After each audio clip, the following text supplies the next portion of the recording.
الحمد لله نحمده ونستعينه ونستغفره ونؤمن به ونتوكل عليه ونعوذ بالله من شرور أنفسنا ومن سيئات أعمالنا من يهده الله فلا مضل له ومن يضلل فلا هادي له ونشهد أن لا إله إلا الله وحده لا شريك له ونشهد أن سيدنا وسندنا وحبيبنا وشفيعنا وإمامنا ومولانا محمد عبده ورسوله وبارك وسلم تسليما كثيرا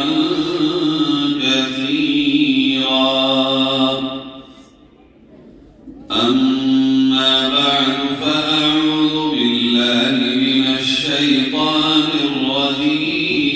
الرجيم بسم الله الرحمن الرحيم أحسب الناس أن يتركوا أن يقولوا آمنا وهم لا يفتنون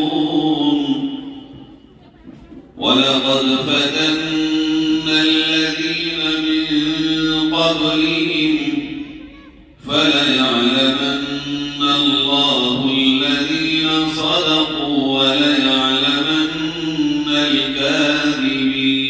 الكاذبين صدق الله مولانا العظيم سبحانه بهن درود شریف پڑھ لیں اللهم صل على سيدنا وعلى آل سيدنا ومولانا محمد كما صليت على إبراهيم وعلى آل إبراهيم إنك حميد مجيد اللهم بارك على محمد وعلى آل محمد كما باركت على إبراهيم وعلى آل إبراهيم إنك حميد مجيد